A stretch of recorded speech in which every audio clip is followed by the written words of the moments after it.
Boa noite, aqui é o Ricardo, eu sou estudioso de geopolítica e tenho uma matéria para vocês hoje, que é quinta-feira, dia 28 de março, véspera do feriado da Páscoa aqui no Brasil e no mundo inteiro. Fora os ortodoxos russos que celebram em outra data. Mas hoje a gente está aqui para falar sobre o período muito delicado que nós hoje estamos vivendo, porque ontem e anteontem os russos e a Rússia deu todas as indicações de que eles consideram o Estado Islâmico que assumiu a autoria do atentado lá daquela arena lá em Moscou, mas os russos consideram que o Estado Islâmico foi direcionado pela Ucrânia e controlado, pelo menos em parte, pelos Estados Unidos. A questão é que há uns 15 dias atrás, a número 3 do Ministério de Relações Exteriores nos Estados Unidos, que esse ministério é chamado de State Department, a número 3, a Victoria Nuland, subitamente pediu demissão e disse que estava se aposentando. Mas o que se cogita é que ela foi realmente demitida. Por quê? Porque ela era a pessoa que coordenava todos os esforços da Ucrânia contra a Rússia já há mais de 10 anos, desde 2014, e foi inclusive ela que ajudou a incentivar a revolução, o que eles chamam de Maidan, onde o governo favorável à Rússia, ou pelo menos um governo neutro, foi deposto e foi instalado um governo totalmente anti-russo, e ela estava lá em 2014.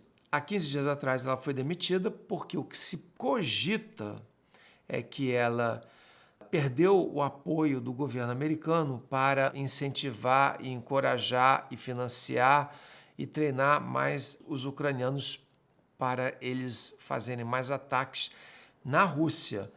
Campanha de terror. Então ela foi demitida por causa disso. Mas nós vimos o atentado no teatro em Moscou, que matou mais de 130 russos e que feriu muitos.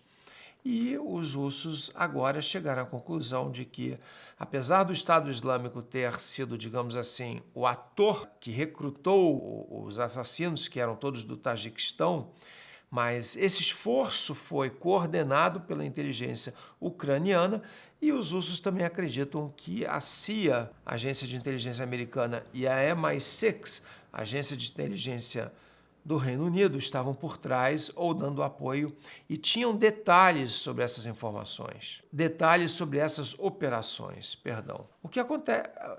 Nós estamos num momento delicado porque os russos vão revidar ou vão transicionar a sua ação militar na Ucrânia e, muito provavelmente, chegaram à determinação de que eles vão continuar atacando, e agora o que eles querem é tomar uma quantidade maior das áreas da Ucrânia, irem até as margens do rio Dnipro, porque eles consideram que aquilo lá é um buffer, ou seja, uma zona que pode auxiliar a proteger a Rússia da OTAN, que bem ou mal, segundo os russos, eles sabem que a OTAN já está dentro da Ucrânia, ainda que extraoficialmente, não declarada, mas já tem muitos soldados de países membros da OTAN que estão agindo na Rússia, especialmente aqueles que precisam, que manuseiam os equipamentos de alta tecnologia, os blindados,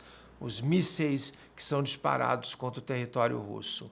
Por exemplo, os Storm Shadows ingleses são muito provavelmente uma equipe de britânicos que manuseia esses mísseis e monta eles e definem quais serão os alvos. Os mísseis similares Scalp franceses, é uma equipe de franceses que provavelmente faz isso dentro da Ucrânia, e a gente sabe disso porque a Alemanha recusou esse papel e saiu no noticiário nos últimos 15 dias.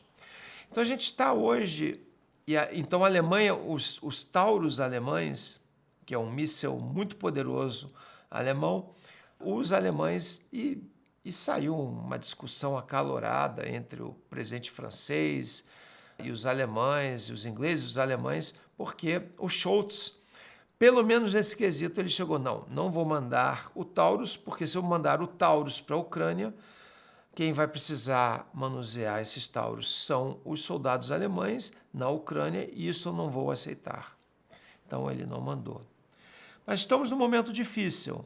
Os russos estão transicionando e eu gostaria de que vocês agora soubessem, não sei se vocês leram sobre uma matéria que saiu há quase um mês atrás, no New York Times, que é essa matéria aqui, que eu estou colocando aqui na tela, onde o New York Times tem acesso às informações e publica o histórico do envolvimento das agências de inteligência americanas, notadamente a CIA, há mais de uma década na Ucrânia. Montaram, inclusive, bunkers na Ucrânia, estações de inteligência para espionar os russos na Ucrânia, inclusive muito perto da fronteira do controle ucraniano, bem ali na linha de controle entre a Ucrânia e a Rússia, e as zonas separatistas da Ucrânia que, porém, estavam aliadas à Rússia.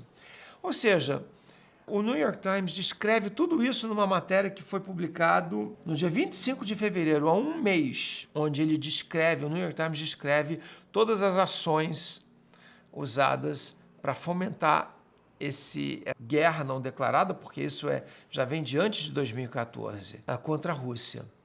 Teve também um Washington Post que publicou uma mensagem há algum tempo atrás, eu não tenho ele aqui, peraí, deixa eu ver se eu encontro.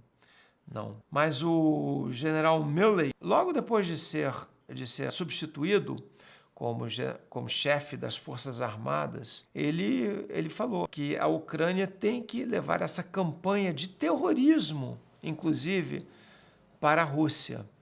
E que todos os russos, e aí ele não especifica soldados ou militares, mas todos os russos terão que viver com medo. E eu vou colocar isso depois no vídeo, eu vou editar esse vídeo antes de colocar no YouTube. Agora eu vou colocar exatamente esse trecho do Washington Post, que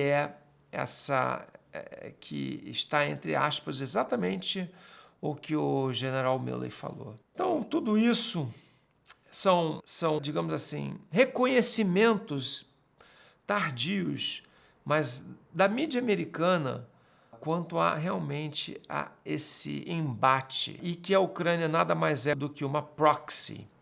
O combate está sendo travado no território ucraniano, mas, na verdade, é uma ação da OTAN ou dos Estados Unidos contra a Rússia e vice-versa. E agora, com esse atentado, com 130 mortes de russos e mais tantas pessoas que saíram assim com sequelas e machucadas, e agora a coisa...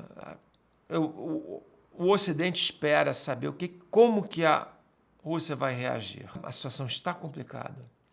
Esse é o meu... Eu vou colocar aqui links para essa matéria do New York Times e também essa frase dita pelo general Milley, que está publicado no Washington Post. Eu vou colocar para vocês a imagem do Washington Post dessa frase. Tá bom, gente? Então, feliz final de semana, feliz Páscoa, para quem é católico ou cristão, e para quem não é, feliz descanso, bom descanso nesse final de semana estendido. Até logo, tchau.